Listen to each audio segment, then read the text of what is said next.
Just one more thing about belief while I'm thinking about it, really. One of my favourite lines in any kind of philosophy text is the first line of Wittgenstein's On Certainty, which I can't remember word for word, but it's something along the lines of if you can say, here is one hand, I'll grant you all the rest. And I can't pretend to fully understand it or do it any kind of justice, really, or anything else of Wittgenstein's. But I really like that line. I keep coming back to it in my thinking and in my imagination. Come on, pups.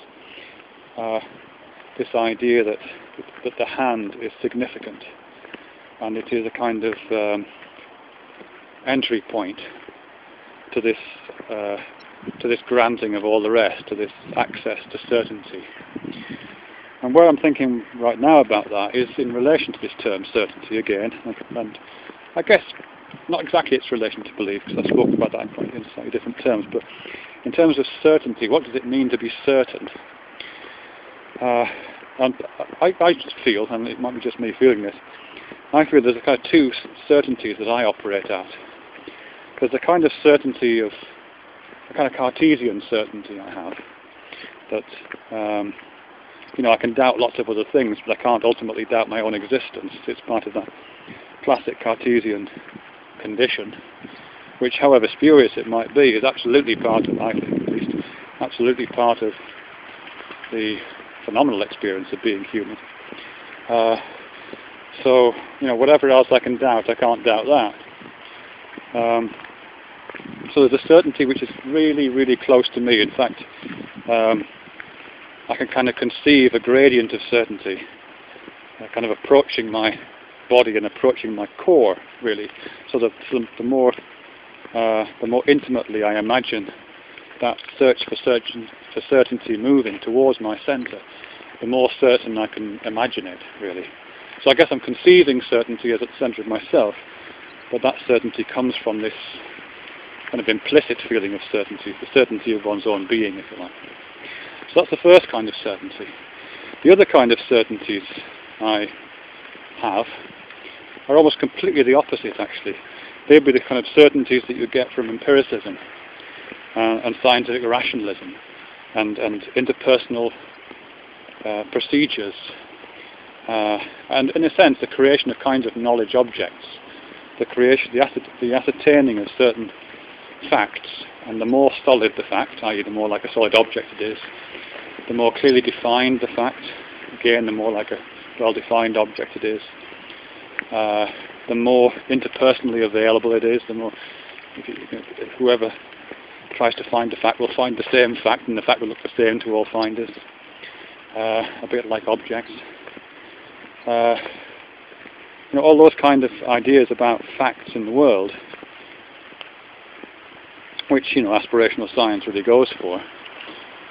There's a kind of certainty attached for that, and the more evidence that's brought to bear on those things, and those are the evidences of things like interpersonal processes, peer review, various things to do with the scientific method.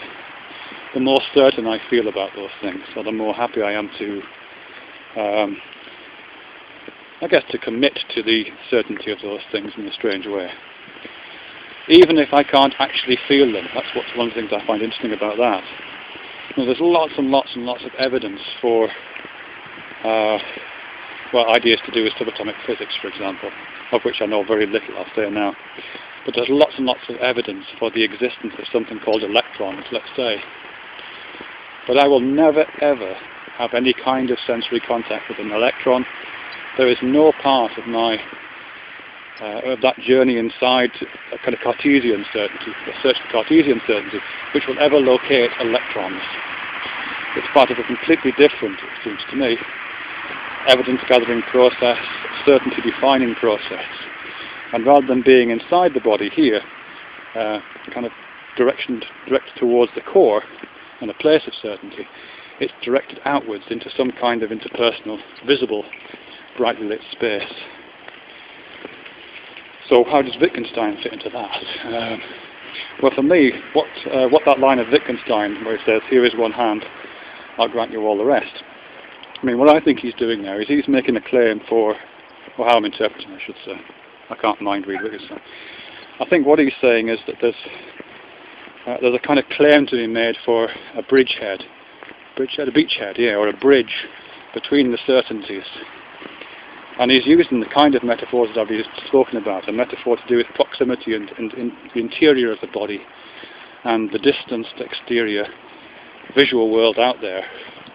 And he's placing it within the realm of the tactile.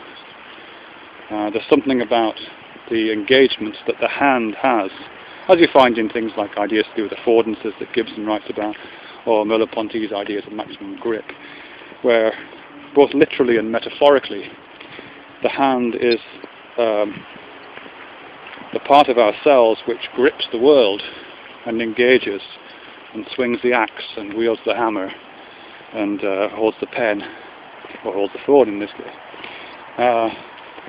And I think that's kind of literal engagement, literal use of the hand as a primary point of contact between the certainties of the inside and the certainties of the outside, carries over into a kind of metaphorical realm. So we can talk about, the things I've already spoken about, Merleau-Ponty and Gibson and so on. So when Wittgenstein is saying, if you can say here is one hand, I'll grant you all the rest, I think he's saying, the hand. Actually, I should talk about Raymond Tallis here. He writes really well about the hand. Another time. I think he's talking about that. I think he's talking about the strange realms of the senses. And there's a particular realm of the haptic sense which might connect the realm of the visual to the realm of the Cartesian. Starting to rain again.